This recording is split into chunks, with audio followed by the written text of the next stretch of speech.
Hey, Dr. Paul here. Oh, that's my wife in the background. She's wave, honey, wave. So anyway, welcome to my Patreon community. I was just headed out the door here and thought I ought to throw some personal throwback, like Get to know me better. Get to know me better. Thank you, producer. Oh my gosh. How many of you know where I grew up? I grew up in Zimbabwe. It was Rhodesia when I was there. And thought I'd tell you about the initial few years when I was living in a village. This was in the, I was born in 57, so this was 60, 61 through 63 or 4, somewhere in there.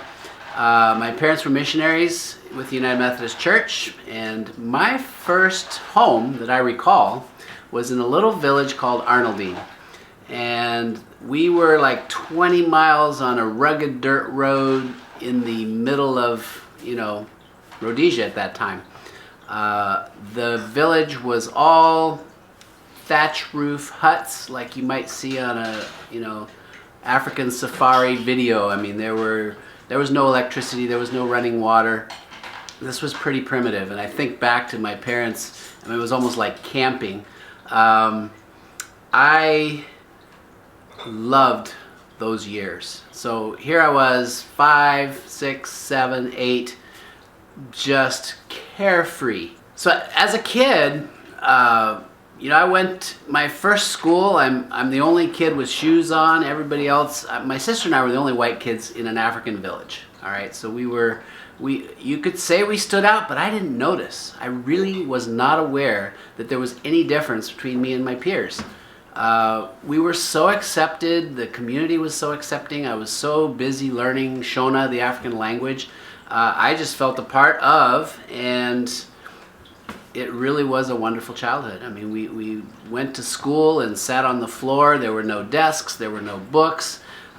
We actually did our math and our writing in the sand.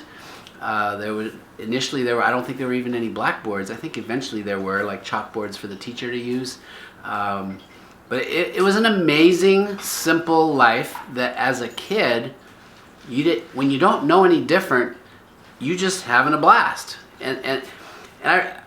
It makes me think, a few years ago I took my family, most of my kids who were able to go, and my wife, and we went back to Zimbabwe to see, I wanted them to see where I grew up. And we toured a few of the amazing sites in Rhodesia, Zimbabwe, Victoria Falls, the Zimbabwean ruins, a number of, pretty amazing sites. But most important was the experience my children had in particular of being in an African village, interacting with folks who basically, as one of my kids put it, they were so happy and yet they had nothing. So that awareness that there are no worldly possessions and yet you are completely happy. I think in our, Western, civilized, whatever, commercialized, commodity-based society, we lose sight of that. It is not things that matter. It's the relationships. It's people. And I just wanted to share that little thought that cherish your relationships. Cherish the people that are in your life that you can interact with and connect with and give to and probably receive, right? I always say it's more enjoyable to give than receive. I really think that's true. I mean, we lose sight of that, but it doesn't have to be a physical thing. It can just be giving of your love, of your time. And anyway, I was reflecting back about my childhood and what a different childhood that was. Very simple. My sister and I I'm just having some memories now. Our first house, well, the only house in that village, my parents ended up putting a metal roof on it, but there were no glass windows. It was just cutouts that had shutters, wooden shutters, and we could just push those wooden shutters open and hop out. So at night, our house was 3 rooms. There was 1 bedroom, a living area, and another bedroom. That was the extent of the house. Probably they were tiny rooms. It was a tiny little house. But my sister and I, my parents were amazing, and we'd have bedtime stories and prayers, and then we'd go off to bed, and they'd go off to bed, and I guess that was their only, now that I've been a parent to many children. Most of you know I have a lot of kids, right? I have 9 children, 10 if you count one we brought over to go to college, so I always say 9 or 10 depending on how you're counting. But as parents, if you're a parent, you know sometimes when you finally get your kids to bed, it's, we can relax, it's our time. And so my parents would disappear, and that was the last we would see of them. And my sister and I wonder if she was as high energy as I was. I've always been high energy. Anyway, I guess she was, because we would crawl out the window and go out into the village. And it's some of my fondest memories. I mean, there was a hillside we would go, a bunch of village kids. We would be singing and dancing on the hillside. And we're just like dancing and like, think about that. That's nuts. But it was just childhood fun, right? My parents to this day, well, I was telling my mom recently, she's in her mid-80s. She says, "You did?" She had no idea. So you have no idea what your kids are doing. That's more true than you realize sometimes. Anyway, fond memories. We would also go into huts where this is so, stereotypical, but it was true. You could go into a hut where, say, grandma, the matriarch of the particular little compound for that family, would be at the fire and would tell stories. And the oral tradition of stories in that culture where I was growing up, there were no books. It was an oral tradition. And so we would do that often, and I wish I could have recorded and remembered all the stories, because they would always, kind of like Aesop's fables, if you're familiar with that.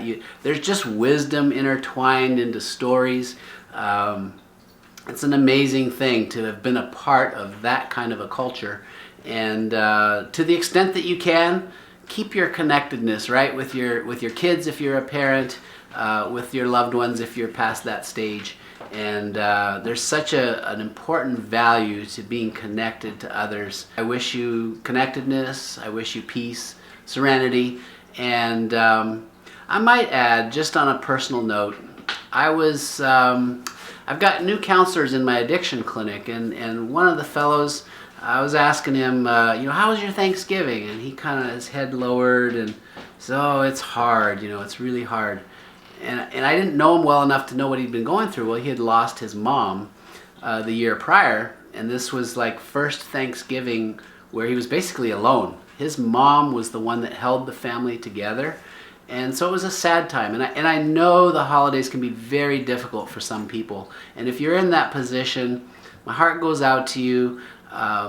Be brave. This too shall pass, and your connectedness and your community will change, right? It'll grow, it'll get better. But I just wanted to acknowledge that this can also be a very difficult time, and if you are struggling, be brave, try not to isolate if you can, and find ways to find some peace and happiness and serenity in whatever way you can, right? That's a healthy way. And it just gets different, right? I was going to say it gets better, but if you've had a huge loss, people who've gone through major losses, they'll tell you it just gets different, and so I wanted to wish you just some hope for your future and for all those that you care about. Let's stay connected. This is our platform, Patreon, where we can interact a little bit, and it's exclusive. I try to bring some exclusive content, and I just wanted to share a little bit of my heart, starting off with some of my silliness from childhood, and I'll try to bring more of that to you here and there, just for fun, to keep us connected in a different way. So anyway, thanks for letting me ramble on here. I'm Dr. Paul, and wishing you a happy new year as well. So as a little challenge, let me know a fun story from your childhood. I got plenty more to come. Thanks for watching. I'm Dr. Paul.